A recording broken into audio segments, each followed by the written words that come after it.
Good morning students. आपका physical और chemical change में के चैप्टर में एक लास्ट टॉपिक बचा हुआ है, क्रिस्टलाइजेशन। प्रीवियस क्लास में आपको rusting of iron and how can we protect the iron against rusting, ये चर्चा हुई थी। आज आपका क्रिस्टलाइजेशन पर डिस्कशन होगा। As you know that, first of all, you know what is crystal. Crystal means any substance having a fixed geometrical shape. There are different geometrical shapes, and if a substance consists of the fixed or definite geometrical shape, that is called crystal. And the formation or the process of making crystals of any substance is called crystallization. So we can define this term, and this process is done with the help of heating the substance and then allowed to cool it. The concentrated solution of substance then converted into the crystals, and the whole process is known as crystallization. And this is a physical change, as it is not permanent change. Permanent change doesn't take place. Temporary changes are taking place in this process, that is the process of crystallization. Crystallization में permanent change नहीं होता है, temporary change होता है, और कोई नई चीज़ नहीं बनती है। उसी का जिस सब्सटेंस को हमने सॉल्यूशन बनाया, उसी सब्सटेंस का सॉलिडिफाइड होकर क्रिस्टल्स बनते हैं। इसीलिए इस प्रोसेस को हम फिजिकल चेंज कहते हैं। अब इसका डेफिनेशन अब देख लीजिए। The process of cooling a hot concentrated solution. First of all we have to prepare the solution of that particular substance by dissolving in water. पानी में घुलाकर हम इसको सॉल्यूशन बना लेते हैं। देन इट इज़ हीटेड, और इसको बाद क्या किया जाता है, हॉट किया जाता है, and allowed to cool it. What will happen? Thereafter we can get or obtain crystals is called crystallization. So the process of cooling a hot concentrated solution. Concentrated solution means if we dissolve any substance in a solvent, that is in water or any liquid, then if it is not able to dissolve more things, that is called concentrated solution. It means the more substance is dissolved in that solution. अगर हम जैसे पानी लेते हैं, पानी में चीनी को घोल दिए, 1 चम्मच चीनी दिए, उसको स्टीर करके डिजॉल्व हो गया, फिर उसमें आधा चम्मच और डाले, फिर आधा चम्मच डाले, कुछ देर के बाद क्या होगा, कुछ की डिजॉल्विंग कैपेसिटी कम हो जाएगी, कम मतलब समाप्त हो जाएगी।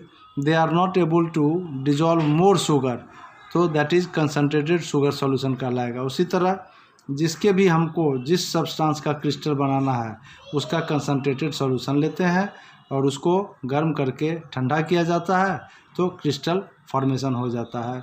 और ये जो क्रिस्टल बनता है, ये प्योर सब्सटेंस है। No impurities are found in the crystals, as the impurities dissolved in the solution are removed, और it is left behind with the solution. Solution में ही वह रह जाता है, क्रिस्टल में नहीं जा पाता है। इसीलिए इसके द्वारा जो हम नमक खाते हैं, साधारण नमक होता है, आप जानते हैं कि by the evaporation of sea water we can get salt. लेकिन ये जो सॉल्ट प्राप्त होता है, ये प्योर नहीं है, ये क्या है, इम्प्योर है।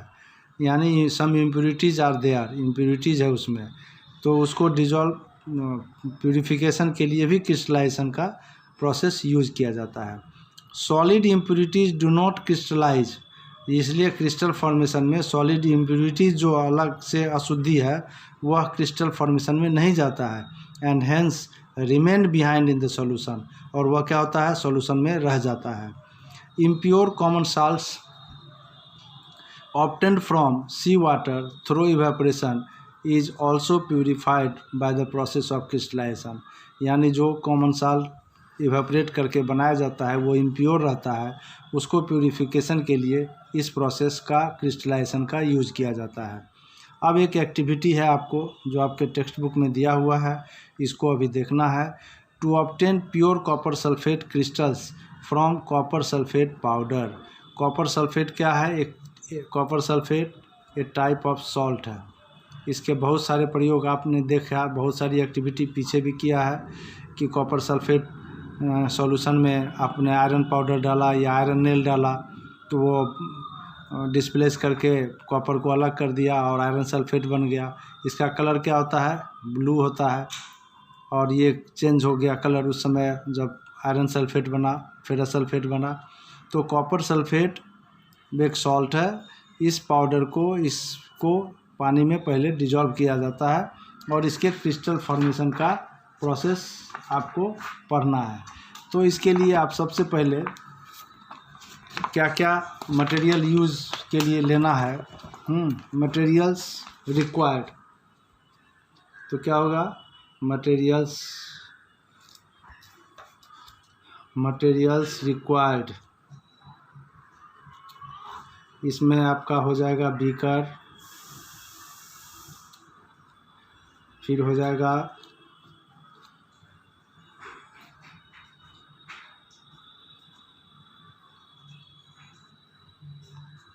कीप और बाउल, गैस बर्नर और फिल्टर पेपर। अब इसमें क्या करते हैं हम, इस डायग्राम को आप देखिए। This is the process of crystallization. तो इसमें हम क्या करते हैं, सबसे पहले ये एक बीकर है आपका, ये क्या है? Beaker. In beaker we take some water and add copper sulphate and stir, और इसको क्या किए? चलाए, कॉपर सल्फेट सॉल्यूशन तैयार हो गया। This is your copper sulphate solution.